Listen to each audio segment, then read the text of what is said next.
चौहान और शेख जिशान और राजस्थान के हंसराज ने शानदार प्रदर्शन। इस बार जो खेलता है वही खिलता है। यंग स्पोर्टिंग टैलेंट के लिए टूर्नामेंट में याद दिलाता है कि शहद सिर्फ मिठास नहीं बल्कि सेहत, स्वरोजगार और आकर्षण। मधुमक्खी पालन में भारत में एक स्वीट रिवॉल्यूशन एक साल में करीब 70-75 हजार 1.25 लाख मैट्रिक टन के आसपास हो गया, यानी शहर के देश में आ गया। साथियों, इस पॉजिटिव इम्पैक्ट राष्ट्र और बाजार तक उनकी सीधी पहुंच बने। साथियों, ये बदलाव जिले का एक उदाहरण है।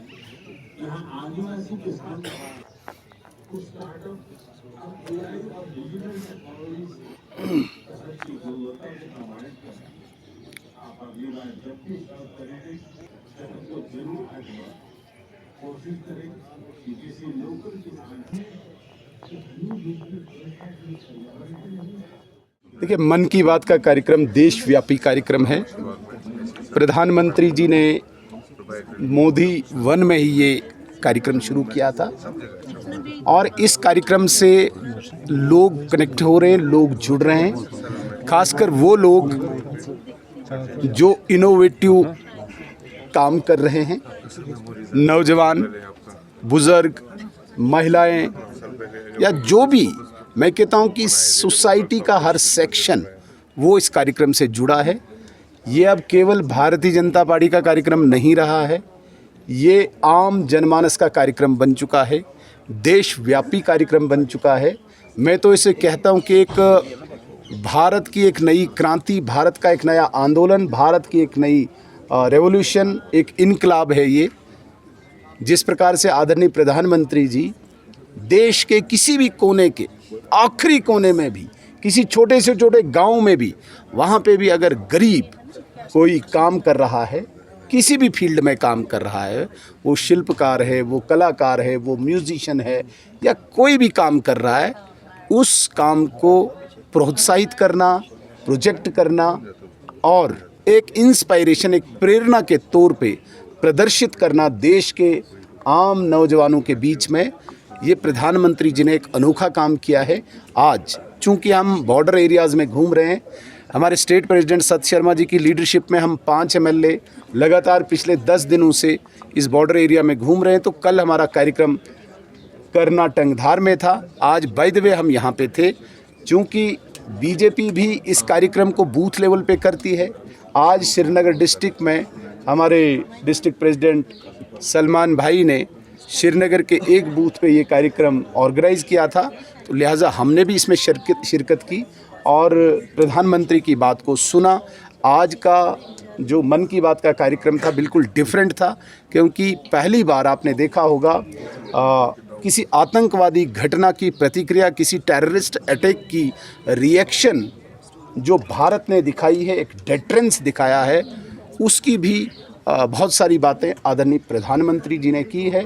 पूरे विश्व ने भारत की सेना का लोहा माना है, इसलिए ये वाला कार्यक्रम मन की बात बहुत ही इंटरेस्टिंग था और इसमें मुझे लगता है कि काफ़ी ज़्यादा सूचनात्मक रूप से हमने भी सुना। चारों तरफ से पाकिस्तान को भारत सरकार ने घेरा। आपने देखा होगा 22 अप्रैल के तुरंत बाद जब CCS की मीटिंग हुई, कैबिनेट कमेटी ऑन सिक्योरिटी की मीटिंग हुई, उसमें सिंधु जल संधि को होल्ड करना ये एक ज़बरदस्त स्टेप था।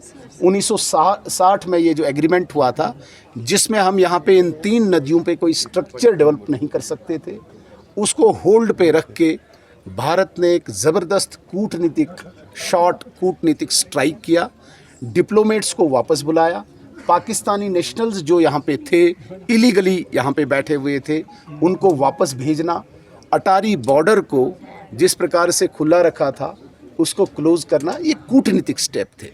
लेकिन मिलिटरीली भी जवाब देना, और उसमें भी आपने देखा होगा कि भारतीय सेना का जब ट्वीट आया तो उसमें कितना बिल्कुल स्पष्ट और जिसे हम कहेंगे कि एक क्लैरिटी जिसमें थी, भारत की सेना ने कहा कि हमने प्रिसाइज ऑपरेशन किया, non military non civilian basis को, सिर्फ आतंकवादी ठिकानों को हमने नष्ट किया। तो ये मैं कहता हूँ कि एक पार्ट था, लेकिन जो आपने पूछा ये भी एक कूटनीतिक पार्ट है, कूटनीतिक हिस्सा है कि पाकिस्तान को दुनिया में एक्सपोज करना। कल मैं अभी गुलाम नबी आज़ाद साहब का कहीं पे सुन रहा था, बहरीन में शायद, उनने कहा कि हमने भाई सिविलियन को नहीं छेड़ा, हमने मिलिट्री को नहीं छेड़ा, हमने सिर्फ और सिर्फ आतंकवादी ठिकानों को निशाना बनाया है।